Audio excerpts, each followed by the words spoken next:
नमस्कार और the deep dive में स्वागत है। नमस्कार। आज हम क्रिप्टो एक्सचेंज वजीरेक्स मतलब वजीरेक्स से जुड़ी कुछ हालिया और काफ़ी ज़रूरी खबरों पर बात करने वाले हैं। हाँ, बिल्कुल। ये सारी जानकारी न्यूज़ दुनिया के 31 अगस्त 2025 के अपडेट पर आधारित है।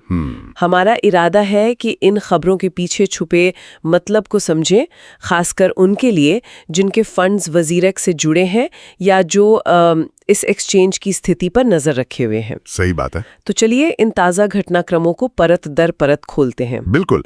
वजीरेक्स, जैसा आपने कहा, भारत में क्रिप्टो स्पेस का एक बड़ा नाम रहा है, लेकिन ये किसी से छुपा नहीं है कि पिछले काफी समय से ये मुश्किल दौर से गुजर रहा है। हाँ, काफी खबरें आई थी। हाँ, फंड्स अटकने से लेकर रेगुलेटरी जांच तक कई मुद्दे सामने आए हैं। इसलिए ये जो नए अपडेट्स हैं ये बहुत मायने रखते हैं। ये सिर्फ वजीरेक्स के मौजूदा उपयोगकर्ताओं के लिए नहीं, बल्कि पूरे भारतीय क्रिप्टो इकोसिस्टम के लिए महत्वपूर्ण संकेत हो सकते हैं।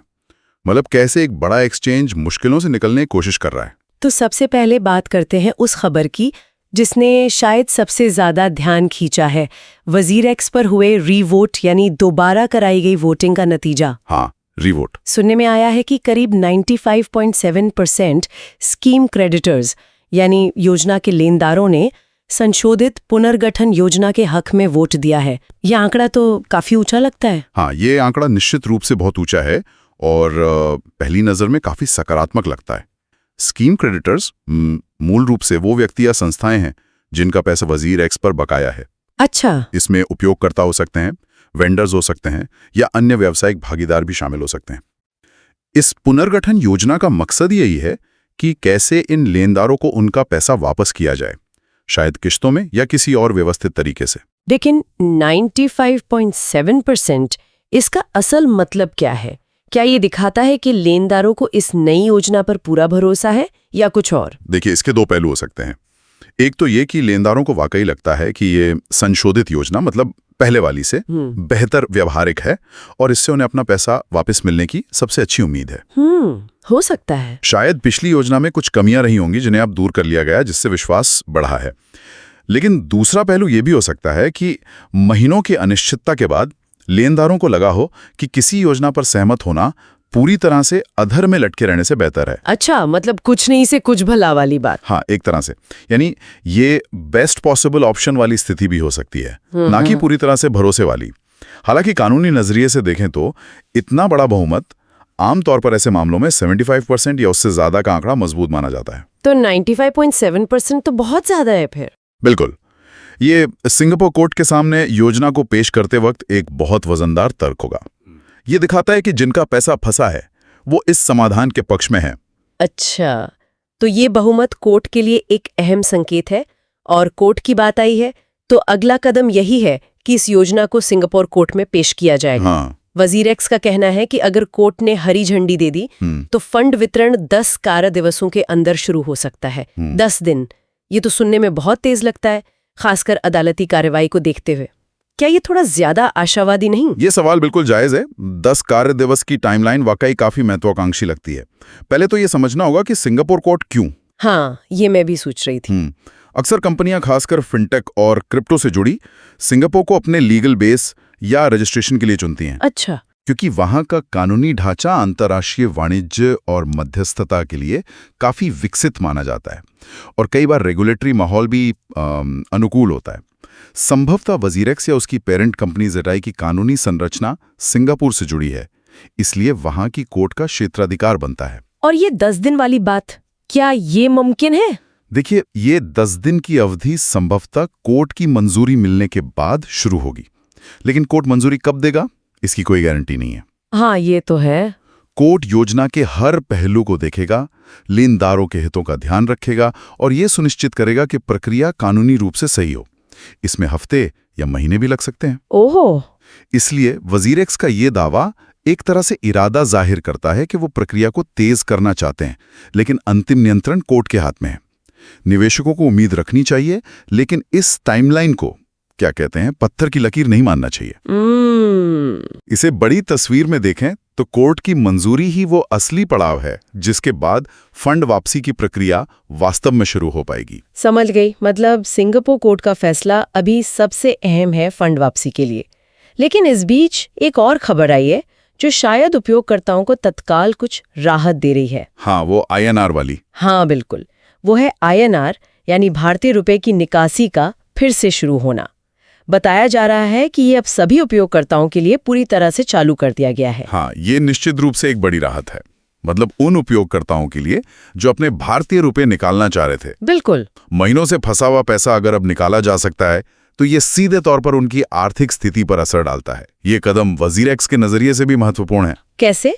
क्या ये सिर्फ दबाव कम करने की कोशिश है या कुछ और? ये जो भविष्य की बात है, लेकिन वर्तमान में परिचालन को सामान्य दिखाने और उपयोगकर्ताओं का कुछ विश्वास जीतने के लिए INR निकासी शुरू करना एक समझदारी भरा कदम हो सकता है। अच्छा। ये दिखाता है कि एक्सचेंज पूरी तरह से ठप नहीं हुआ है और कम से कम घरेलू मुद्रा के लेन देन को संभालने में सक्षम है।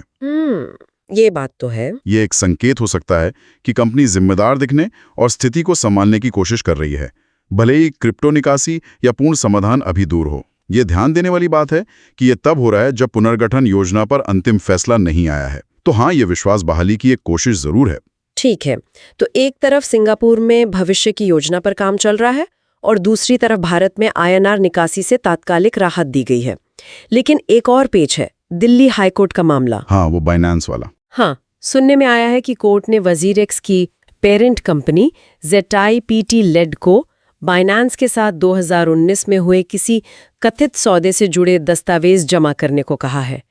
ये बाइनेंस वाला मामला तो काफी पुराना और उलझा हुआ लगता है ना? बिल्कुल, ये मामला वजीरेक्स की कहानी का एक बहुत ही उलझा हुआ और महत्वपूर्ण हिस्सा है।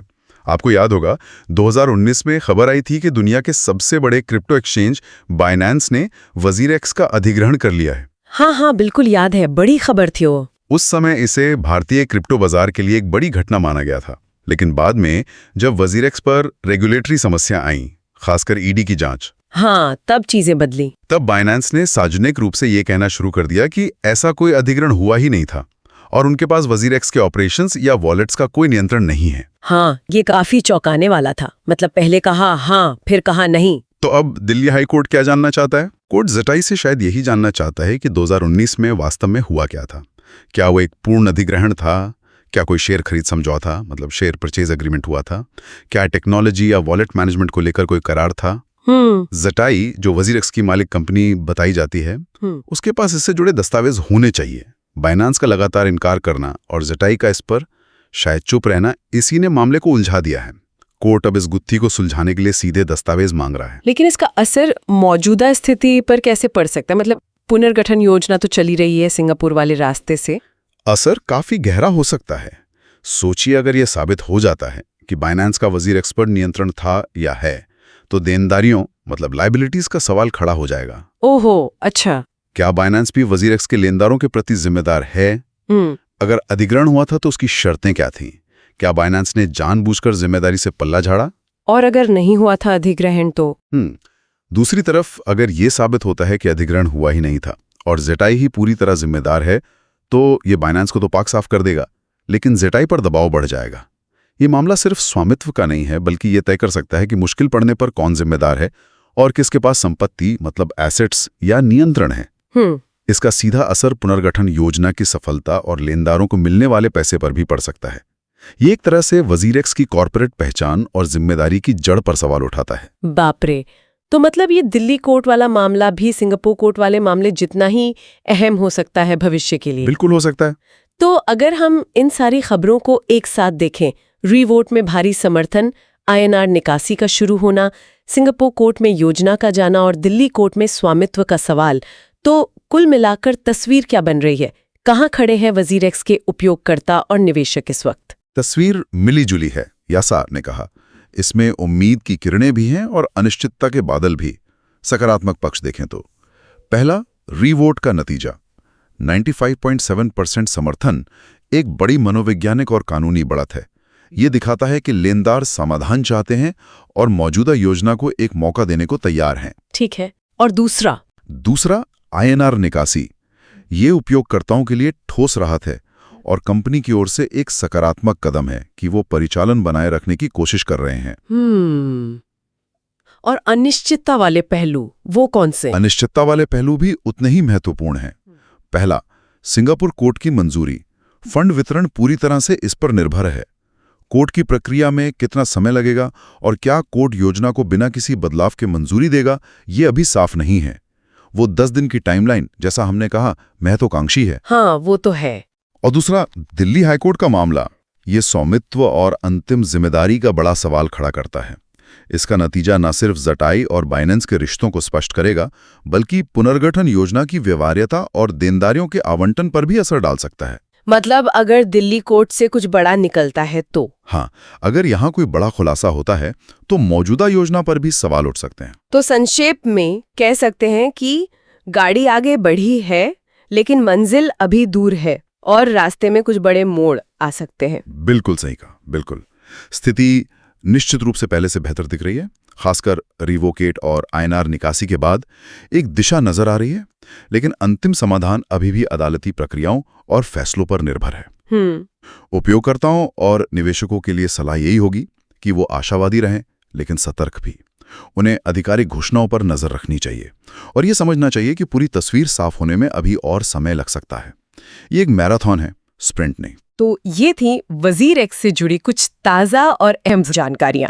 रिवोट में मिली सफलता और आईएनआर निकासी का शुरू होना निश्चित रूप से राहत की बात है, लेकिन सिंगापुर कोर्ट से हरी झंडी और दिल्ली हाई कोर्ट में चल रहे स्वामित्व विवाद का नतीजा, ये दोनों पहलू आने वाले समय में वजीर एक्स का भविष्य तय करने में निर्णायक भूमिका निभाएंगे। और इसी सबसे जुड़ा एक सवाल मन में आता है जिस पर शायद आगे सोचने की जरूरत है। हमने देखा कि पुनर्गठन योजना लेनदारों के समर्थन से आगे बढ़ रही है। हाँ। लेकिन सोचिए, अगर दिल्ली हाईकोर्ट के आदेश के चलते जेटाई और बाइनेंस के बीच 2019 के समझौते की असलियत कुछ ऐसी निकलती है जिसकी उम्मीद नहीं थी। मान लीजिए कोई ऐसी छिपी हुई शर्त या जिम्मेदारी सामने आती है, तो इसका असर सिर्फ जेटाई या बाइनेंस पर ही नहीं, बल्कि वजीर एक्स के उपयोगकर्ताओं के फंड्स की सुरक्षा और उनकी वापसी की प्रक्रिया पर कैसे पड़ेगा। ये बहुत महत्वपूर्ण सवाल है। क्या मौजूदा पुनर्गठन योजना इस नई जानकारी को संभालने के लिए पर्याप्त होगी, या फिर हमें एक बिल्कुल नई स्थिति का सामना करना पड़ सकता है? ये एक ऐसा पहलू है जिस पर आने वाले समय में और स्पष्टता की जरूरत होगी, और ये दिखाता है कि ये मामला कितना बहुस्तरीय है। वाकई ये सोचने वाली बात है कि कैसे एक कानूनी पहलू दूसरे को प्रभावित कर सकता है। आज इस गहरी और जानकारी भरी चर्चा के लिए बहुत बहुत धन्यवाद। धन्यवाद। इसी विचार के साथ आज की ये खास पड़ताल यहीं समाप्त होती है।